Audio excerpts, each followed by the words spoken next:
Okay, well, hello and welcome to what we've called the study skills in the time of COVID-19.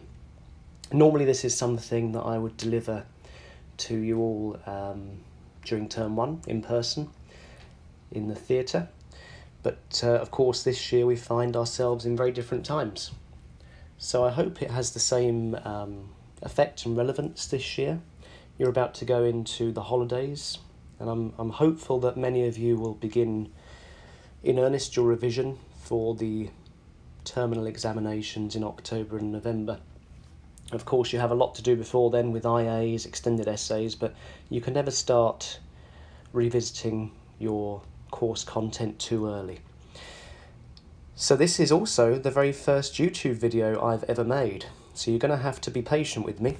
There might be a few little errors on the way. I might forget what I want to say a couple of times. I guess we'll just get started and see how it goes. Okay, so there's 5 rules that I'm going to take you through, which I would suggest are a good sort of backbone to your future study routines. The first one starts with a bit of a question, a bit of a problem. Some of you may be able to read this music. You may even be able to shout out wherever you are, or even sing what this tune is. It's something you should all know, but of course not everybody can interpret what's on the screen. These are the words to that song. Again, I'd be very surprised if everybody knew, and to be honest with you, I'd be very surprised if one person in year 12 knew what this said. But there are some clues. This is the language of Yoruba, which is an ethnic group of Nigeria. So I've picked one that I'm pretty sure nobody would be able to recognise. Again, have a look. Is there anything in there that could give you a clue as to what the song I showed you previously was? So here's the answer. Of course, it's the Australian national anthem, Advance Australia Fair. I've got a simple point to make here. Very simple point to make here. Oh, my first mistake of the day. There we are. There'll be a few of those, I can guarantee. My very first point of the day is that you have to what we call vise before you revise. If you don't understand something, there's no chance on earth that you're going to be able to revise it. It's like committing nonsense to memory. If somebody showed that to me and said, okay, tomorrow I'm going to give you a test on whereabouts these notes sit. I used to be able to read some music, but I can't remember even the words used to describe it now. I think I'd struggle a lot. Equally with the Yoruba language. Again, I mean, goodness knows how you say that. What on earth does that mean? But again, the point is, I don't understand it. So how am I going to revise it? In the case of the English translation, how do you delete that? I need Mr. Midgley at this point. Anyway, in the case of the English translation, I could very easily, I would suggest, even if it was the first time I'd ever seen this song or heard this song, I think I could learn that by tomorrow. How does this translate into your studies? Well, I hope it's quite obvious. You need to make sure that by the time you come round to revise, whenever that is, in the next few weeks, or even the night before the exam, if you really want to push it that far, you need to make sure you understand what you're revising. You need to iron out all of the creases. You need to make sure that you've tapped your teacher on the shoulder and asked them to explain something to you if you're not sure of what it indicates or what it means. It's very important that you understand the course. There's nothing left in the syllabus that is a puzzle to you. Revision is then easy. It's almost fun because you can start playing around, and I'll show you later on during this little video with some of the things you can do. There's no fun in trying to revise things you don't understand. My second rule for good studies is, well, I suppose something that you probably won't have time for at this stage, but maybe later in the year when all of your coursework is finished, when all of your HSC tasks are over and all of your extended essays are finished, you'll be able to start immersing yourself in revision. What I mean by this is live your studies. Make them become part of, temporarily, who you are. Sounds a little bit sad, it sounds a little bit lonely, living your studies, but for a short period of time, it needs to become your life. There's no way around that. It won't be forever. In fact, the day after your final exam, you probably won't give much thought ever again to some of the things you learnt. But as one member of my Year 12 class said the other day, ultimately, the HSC board, NISA and the IBO, they're not overly interested in your ability to remember things. It's your ability to be able to structure your planning and your study routines to prove that you're able to work in such a way that you can remember things. Anyway.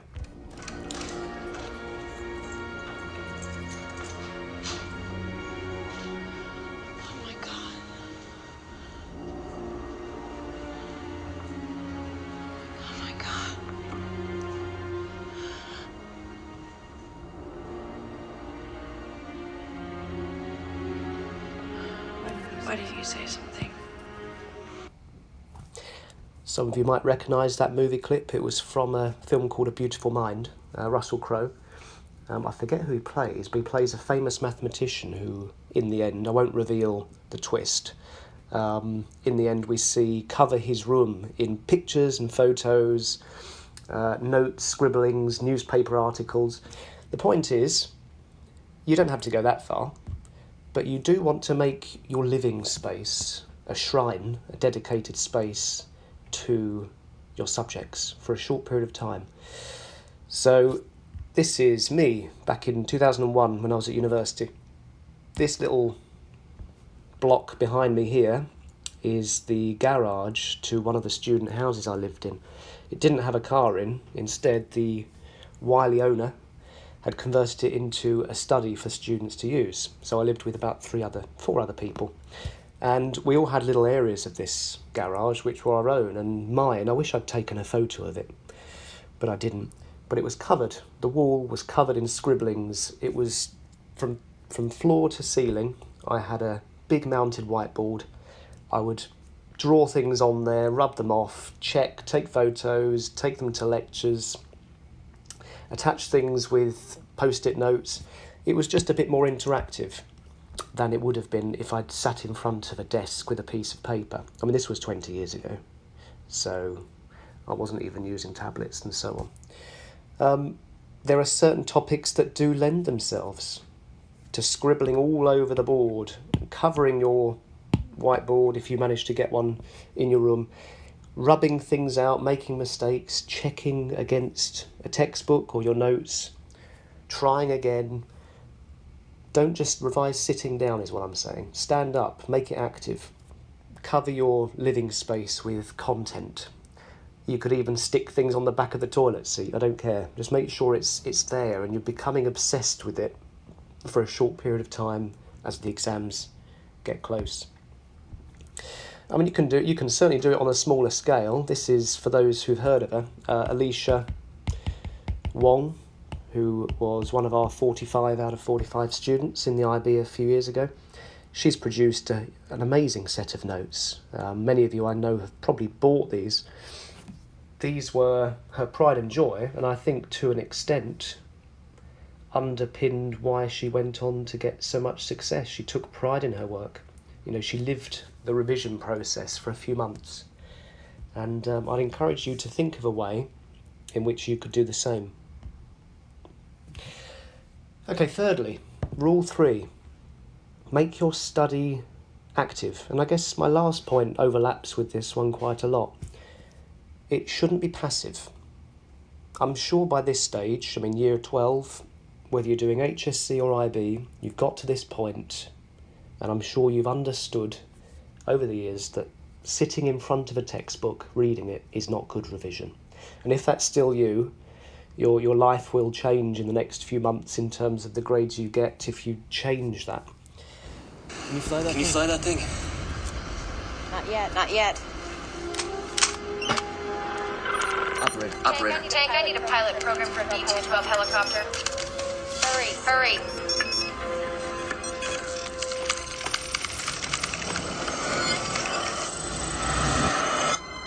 go. Let's go.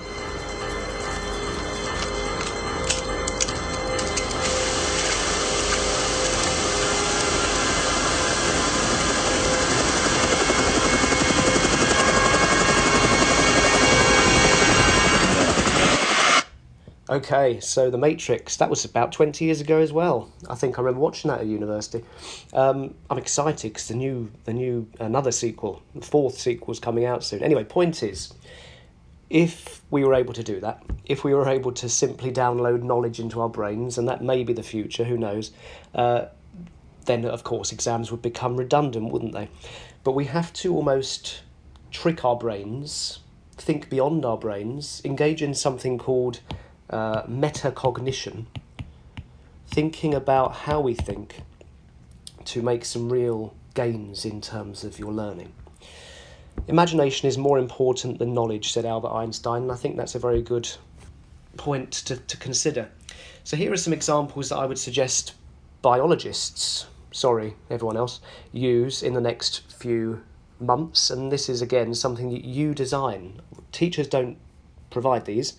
You make these for yourself, such that in a few weeks' time, a few months' time, you can come back to them and think, okay, yes, I remember doing this and I can remember what the point is. Instead of just trying to memorise things, give yourself a group of words which are relevant to a topic, and then attempt to write an answer to exam question using every single one of those words. That challenge is quite difficult because it really requires you to have a strong knowledge of what every single one of these words means. And if you cannot include, let's say, xylem, then you've pinpointed a section of the syllabus that you need to go and revisit. So I could imagine writing a paragraph including all of those. It would take a bit of brain power, but that's the point. You're switching your mind on. You're not passively revising. This is quite a nice one called Odd One Out. Consider 3 words which are related, maybe found in the same chapter of the textbook, and then force your brain to consider ways in which any one of those is the odd one out. It has less in common with the other two than any of the others. So I'm just thinking out loud here, but I guess sucrose in this one here would be the odd one out because these two are polysaccharides. But you could probably suggest that amylopectin is the odd one out because it's the only one with... No, I'm wrong. My biologist would tell me off at this stage. Sucrose doesn't have a branch structure, whereas these two do. Yeah, I think I've chosen the hardest one here. But you get the idea. And you could convert this into any topic. I'll probably reveal my naivety now, but you could have 3 historical terms and try and think of ways in which any one of them is the odd one out. It forces you to consider what you know. Another good little game you can play on your own, which makes revision a touch more interesting, is this game called Taboo. So find an exam question. These are all questions from the IB. And then have a look at the mark scheme. Find words that are in the mark scheme and try not to use them. And that sounds a bit mad, but again, think about how more challenging that becomes. It really allows you to push your mind a touch further and hence make those greater learning gains. I mean, this is impossible. If anyone can do that, give me a shout. Could you outline, could you outline the process of glycolysis without using those words? Almost impossible. It would force you to define these words without using them. And then finally, this is quite a nice one. Again, we're all working towards exams, so ultimately we're going to be using past papers. Have a look at an exam mark scheme. Don't look at the question paper to which that mark scheme applies. Pick a question and then see if you can work out what the question... pick a mark scheme, pick a sub-questions mark scheme, and then try and work out what the question was for that answer. So switch it around. So for example, if the mark scheme said, progesterone concentration remained high in her blood at the end of the cycle. I mean, biologists, we haven't done this yet. the question would be something like, how did the doctor know that the woman was pregnant or something? And again, it's assessing you in reverse. It's making it a touch more interesting. Some answers, of course, just say something as obscure as that, person B. So you'd have to be incredibly inventive to work out a question to which that answer would apply. But that's half the challenge. So making your revision active is a good tip. But of course, there are lots of things that we just have to memorise. And I've shown already an example. I'll come back to that. Something called the Krebs Cycle in biology. You just have to memorise it. As boring as that sounds, and sadly some education does require that, you just need to sit down and memorise it. Now this gentleman here holds a world record and I think has become an author. I mean, he really has taken over in terms of the world of mnemonics, which is thinking of ways in which you can remember stuff. So this is Dominic OBrien, and his record, I think in progress here, is working out the order, or remembering the order of 54 packs of cards. I forget what that is, 54 times 52. So he managed to recite every single card with, I think, 4 or 5 mistakes in a very short period of time. How on earth did he do that? Now this is information which is not particularly interesting and repetitive. He used a method which I'll take you through now. So I'd like you just to do a quick test with me. Have a look at these 15 items. In fact, I can show you the 15 items. Here we go. That might be easier. There's 15 items on the screen in front of you. All items that I'm hoping you're familiar with. I'd like to give you 10 seconds to commit all of those to memory. And we'll see how many you can then remember in 10 seconds. Go.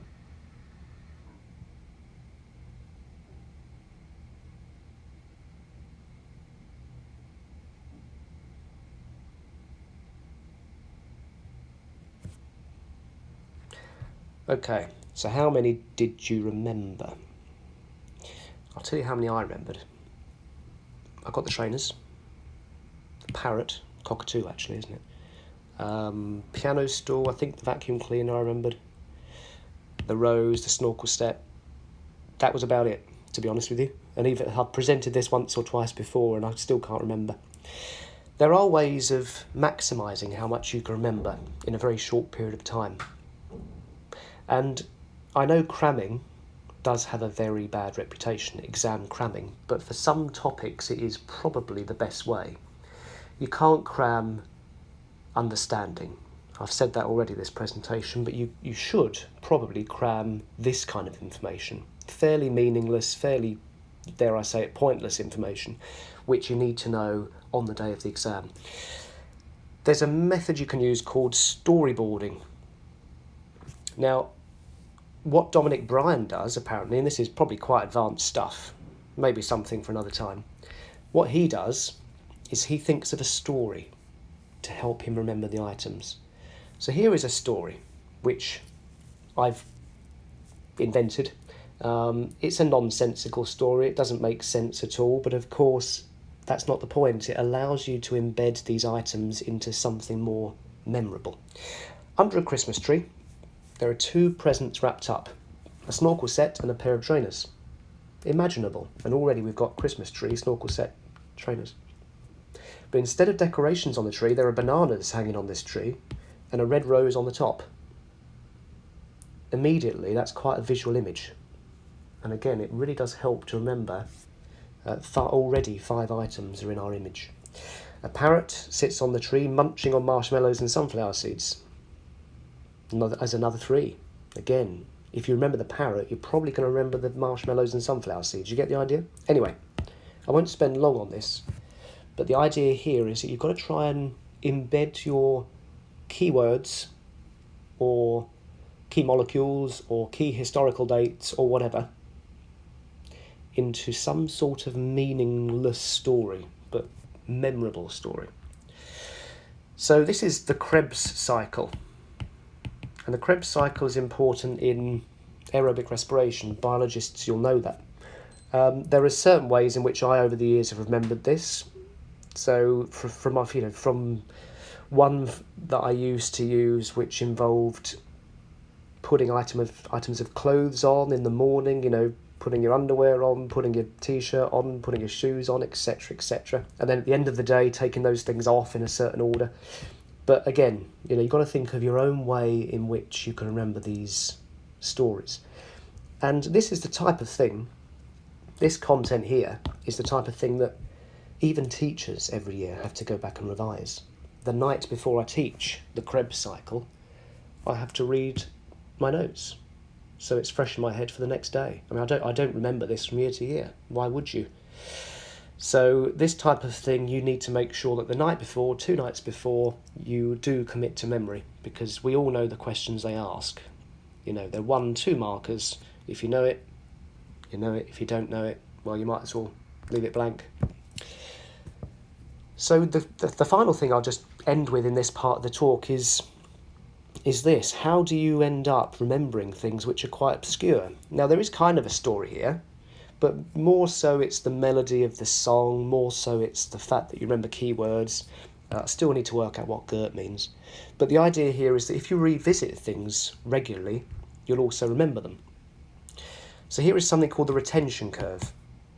And it doesn't state anything particularly rocket sciencey. It's just saying if you don't revisit something, then after a month, there's very little chance that you will have any memory of it.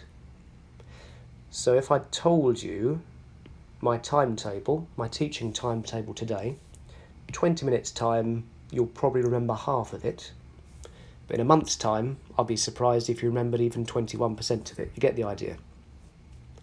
Here is somebody's timetable from the current year 12. I wonder if you can recognise it. Well, I teach you. There's a clue. Miss Burns is your Strive teacher. There's another clue. It's you, Luca. I don't know why I picked you. I think it's because I saw you last on Friday. But how do you remember your timetable? That's a whole host of meaningless information, from rooms to names to potentially class sets. It's because you revisit it every day. And I'm not suggesting you should revisit all of your notes every day, but do get into the habit of revisiting something every week. So I'd encourage you to have a look at some of your Year 11 notes in the next few months. Stuff that you've not encountered since March 2019. So that ultimately, when it comes round to the end of the year, your 5th review, you just need to do a tiny bit of work to bring your knowledge up to 100%.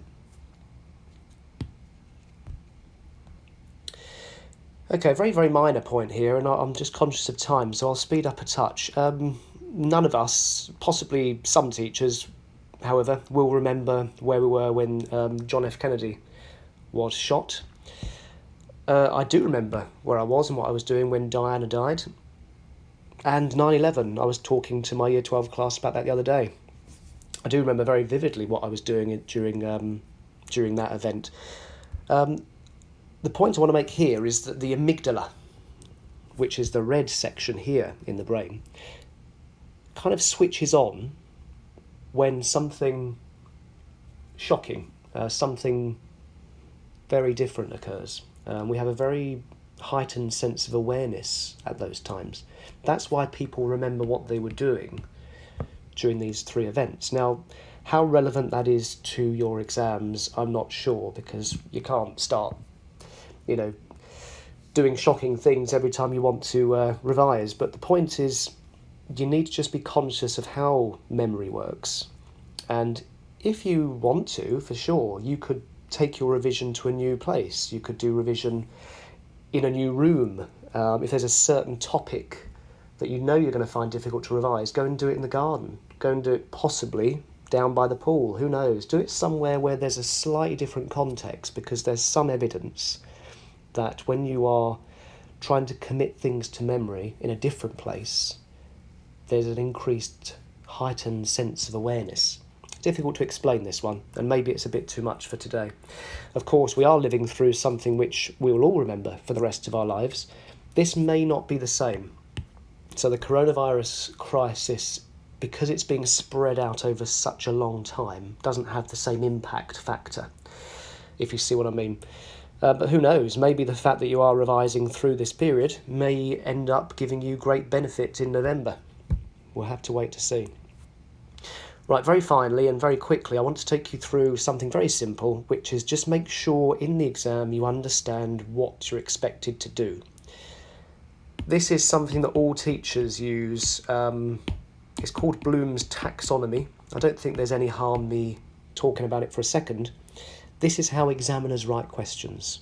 They pay attention, particularly to this one, the verb version. They pay attention to this when writing questions. The really easy questions, they'll base down here. Oh, that must mean that it's 8:30. The really hard questions, they're up here. Now, last year, or 2 years ago, I did something with my year 11, or year 12, I think. Year 12? Maybe year 12 HSC, I think it was. I said, here we go, here's some cut-out exam command terms. Here is Bloom's Taxonomy. I'd like you to put them onto this triangle in the places you feel are most appropriate. And it was quite interesting to see some of the mistakes they made. So some of the hardest command terms, and when I say command terms, I'm talking about the words that are used in exams to get you to do things. Some of them, by these students, were put way, way, way too far down on the triangle. So suggest is a good example. Suggest is way up at the top.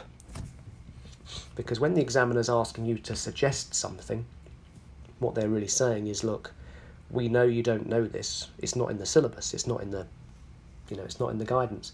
But we'd like you to create some knowledge using what you know already. Some students have put these things in the wrong order. So here is identify. That should be way down in remembering. Yeah. And if it helps, try and think of ways that you can use these words in questions about things which are unrelated to your subject. So, identify my name. My name's David.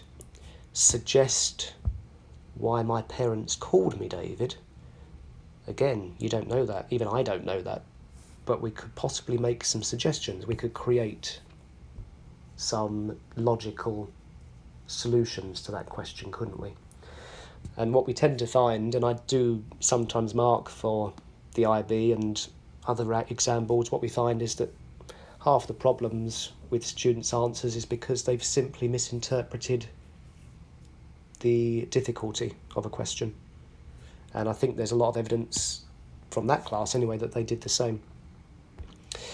Anyway, I want to just recommend an ex-student of my previous school, actually. His study skills. He's got a website, he's got a YouTube channel. I need to explore this in greater depth. He's currently a practicing doctor. Makes me feel very old. I think I taught him back in 2010, 2011.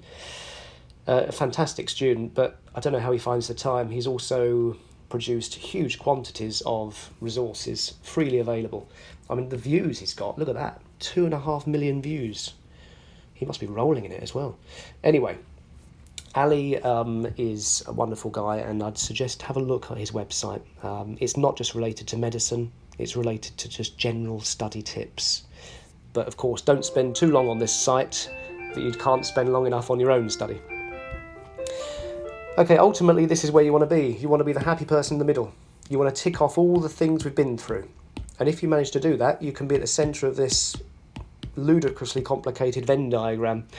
I wish you luck as the year goes on. I mean, I'm no expert in study skills. I don't want you thinking I'm the school's representative, but we all have our own methods and ways of working. And I found over the years, I've not necessarily been the cleverest of students when I was your age, but I certainly got very high scores because I feel I managed to reach a point that I knew how to study.